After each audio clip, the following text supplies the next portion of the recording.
안녕하세요. 파나마 현지 PNK 파나마 이민투자 컨설팅입니다.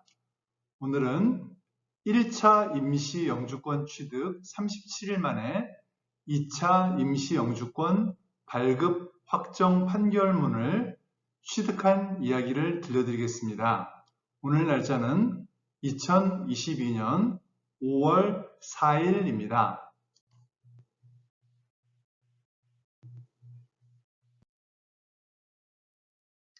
그러면 2022년 3월 9일 파나마에 처음 도착하신 고객님의 1차 임시 영주권까지의 진행 상황을 요약해서 보여드리겠습니다. 이 고객님께서는 2022년 3월 9일 파나마에 생전 처음 도착을 하셨었습니다. 그리고 하루 만에, 즉 2022년 3월 10일에 저희들이 개인 은행 계좌를 개설해 드렸고요. 그리고 그 후 12일 만에, 즉 2022년 3월 22일 1차 임시 영주권, 즉 뜨라미 떼를 취득하게 해드렸습니다. 그러니까 임시 영주권 발급 일자가 2022년 3월 22일, 그리고 유효기간이 2022년 9월 21일까지, 즉 6개월인 겁니다. 그래서 결론적으로 이 분에 대해서 저희들이 2022년 4월 28일에 2차 임시 영주권 발급 확정 판결문을 취득하게 되었는데요. 여기 원래 3월 22일에 발급받았던 1차 임시 영주권을 한번 다시 보도록 하시겠습니다. 3월 22일에 발급 일자입니다. 그리고 유효기간은 9월 21일입니다.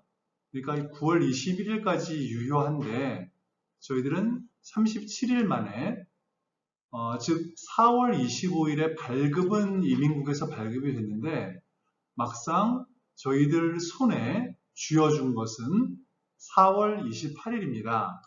따라서 37일 만에 2차 임시 영주권을 언제든지 이민국에 와서 받아가시오 라는 확정 판결문을 받은 거고, 이론적으로는 만약에 이 손님께서 파나마에 쭉 계셨더라면 바로 다음 날 4월 29일에 이 확정 판결문을 가지고 이민국에 가면 2차 임시 영주권을 바로 발급해 주는 겁니다. 아직 한국에 계시기 때문에 그렇게 착착착착 진행이 되지는 않았습니다만, 그런데 그 사이에 굉장히 좋은 소식이 하나 저희들한테 들어왔는데요. 주 파나마 대한민국 대사관에서 2022년 5월 1일부터 한국 파나마 사증 면제 협정 재개, 얘기가 너무 어렵고요. 그냥 비자 필요 없이 여권만 들고 파나마에 오시라는 얘기가 됩니다. 그래서 아까 그 고객님께서는 5월 13일에 파나마에 오실 예정이기 때문에 비자 발급 이런 거 신경 쓰지 않고 여권만 들고 오실 예정이십니다. 그리고 계속 좋은 소식인데요. 아빠, 엄마, 그리고 두 아이, 이렇게 온 가족과 파나마 영주권 취득 가능한 금액인 20만 불을 살짝 넘어서는 22만 9,302불짜리 콘도가 매물로 나왔습니다. 2021년 8월 7일에 개정된 파나마 이민법에 따르면 파나마의 50개 우호국 국민들은, 이 50개 우호국에는 물론 대한민국도 포함이 됩니다. 20만 달러 이상의 부동산을 구입해서 3년간 유지하거나 같은 액수 20만 달러 이상의 금액을 파나마 은행에 3년간 예치하는 조건으로 파나마 영주권을 취득할 수가 있습니다. 그런데 여기 이렇게 US 달러 20만 불을 살짝 넘어가는 22만 9,302불짜리 콘도가 파나마시티의 살기 좋은 엘 깡그레호 지역에 나왔습니다. 엘 깡그레호에는 편안한 마음으로 갈 수 있는 한식당 소반과 한인 미용실 키맨미나 헤어살롱도 있습니다. 이곳은 침실 2개, 화장실 2개의 27평 콘도인데요. 22만 9,302불이라고 하면 한국 돈으로는 3억이 약간 안 됩니다. 3억이 안 되는 돈에 이런 정도의 27평 콘도라고 한다는 것은 한국 수도 서울에서는 상상하기가 어려운데 파나마 수도 파나마시티에서는 이런 일이 가능합니다. 예, 그리고 저희 P&K 파나마 이민투자 컨설팅에서는 이민투자 컨설팅을 좀 더 잘하기 위해서 기타 활동으로 무역을 하고 있는데요. 지난 2022년 3월 23일에서 26일까지 파나마 엑스포에 대한민국산 100% 생분해 제품으로 참가를 했었고, 그리고 엑스포 종료 후 6일 만에, 즉 2022년 4월 1일에 케네디 홈 백화점에 대한민국산 100% 생분해 봉지를 납품했습니다. 이 100% 생분해 봉지는 거의 비닐봉지만큼이나 튼튼한데요. 파나마나 이 중남미에서 현재 유통되고 있는 100% 생분해 제품은 굉장히 약합니다. 그래서 한국산 제품이 튼튼하기 때문에 뚜렷한 차별점이 있고요. 또한 저희들이 이런 무역 활동을 하고 있기 때문에 파나마에 이민 와서 무엇을 해야 될지를 문의하시는 분들께 예를 들면 상공부라든지 노동부에 어떻게 접근해서 일을 해야 할지, 또 판로는 어떻게 개척을 할지, 이런 거에 대한 자문도 저희들의 실제 경험을 통해서 해 드릴 수 있고 또한 해 드리고 있습니다. 그러면 2021년 8월 7일 이후로 변경된 파나마 임시영주권 1차, 2차가 있습니다. 그걸 받고 그 다음에 정식 영주권 취득 후 세돌라, 즉 파나마 주민등록증을 받게 되는 절차를 간단히 정리해 드리겠습니다. 2021년 8월 7일에 파나마 이민법이 변경됐고요.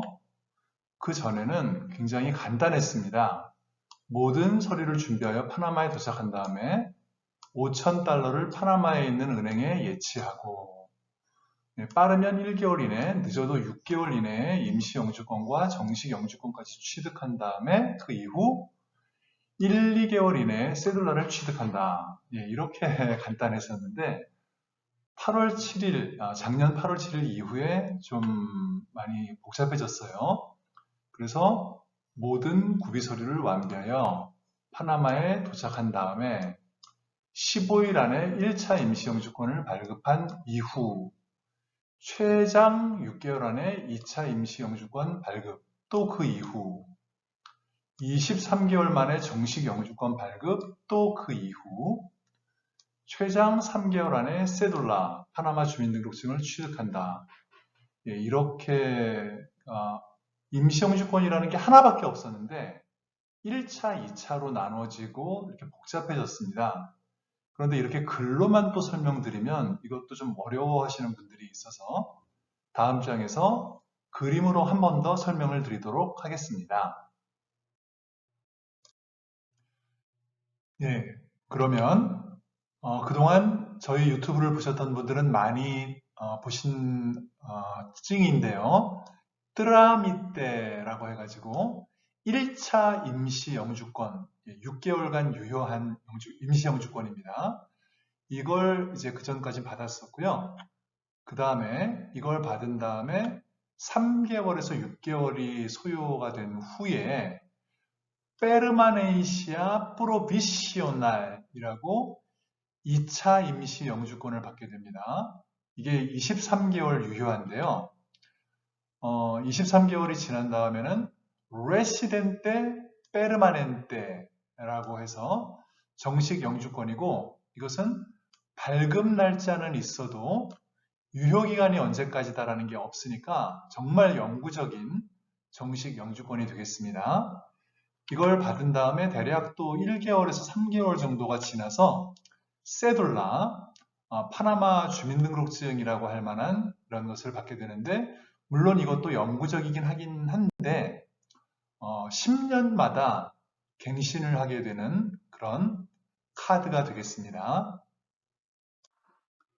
그러면 저희 P&K 파나마 이민투자 컨설팅이 어떤 회사인지에 대해서 조금 설명을 드리자면은 과거의 고객님들과 현재 고객님들께서 적극적으로 기꺼이 시간을 내셔서 잠재 고객님들, 즉, 자, 파나마로 이민을 갈 것인가 말 것인가, 또 만약에 가게 되면 어떤 컨설팅 업체에 의뢰를 하는 게 좋을까, 아니 그냥 내가 직접 다 알아보고 다니면서 셀프로 할까, 뭐 이런 여러 고민을 하시고 계시는 잠재 고객님들께 추천과 경험담과 증언을 들려드리는 그럴 준비가 언제든지 되어 있는 저희들하고 친한 고객님들이 많으십니다.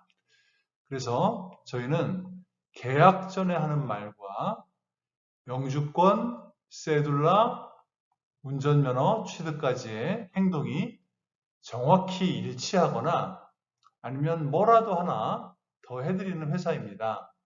그리고 원하시면 과거의 고객님들과 현재의 고객님들의 연락처를 떳떳하게 알려드립니다.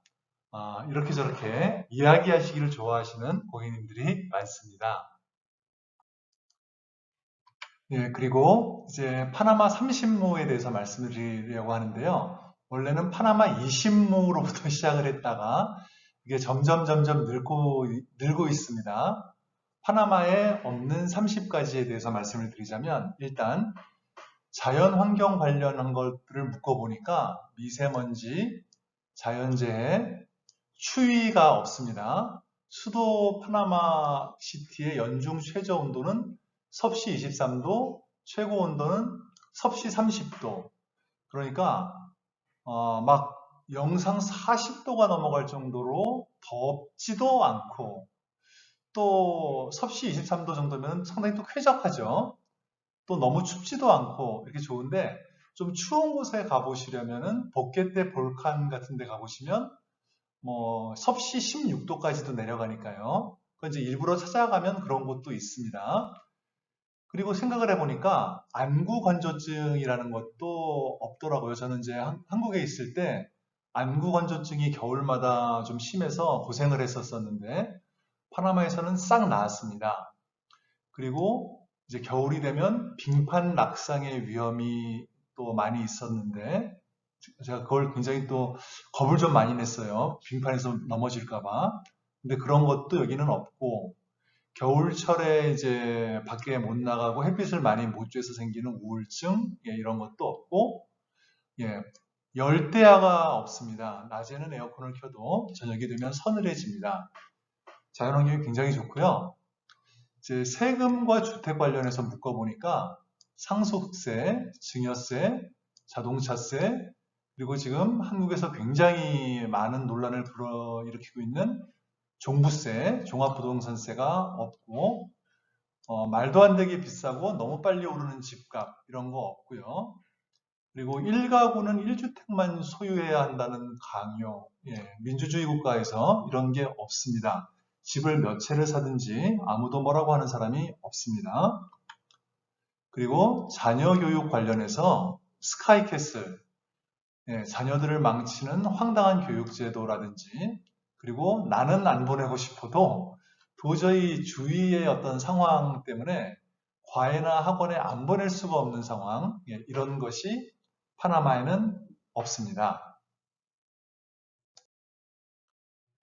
네, 계속 파나마 30무에 대해서 말씀을 드리자면 주적, 국가안보, 치안 안전 관련해서 얘기했을 때 주적이나 적국 그런 것 없고 전쟁의 위험이 없습니다. 그러니까 군대가 없고요. 핵무기나 좋든 나쁘든 원자력이 또 파나마에도 없고 주변국에도 없습니다. 파나마 전기의 70%는 수력 발전에 의존하고 있고요. 총기 난사 등 테러 위험이 없습니다. 그 다음에 인종차별을 거의 겪어볼 수가 없고요. 아시아인에 대한 증오범죄 아직 한 번도 발생한 적이 없습니다. 정치, 사회 관련해서 공산주의나 사회주의나 포퓰리즘, 전체주의, 음식점 총량제 이런 얘기가 나온다는 것은 상상조차 못하고요.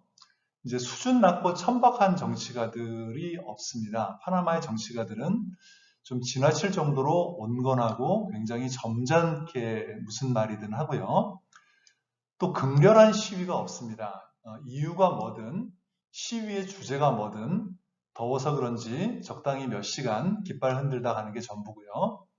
극렬한 귀족 노조 이런 거 없고 정부 부처 간 이기주의에 의한 갈등이 없고 서로 다른 부처들이 서로 띄워주기를 이제 트위터를 통해서 한다든지 그런 경우가 많습니다. 그리고 정치적, 사회적 불안정성.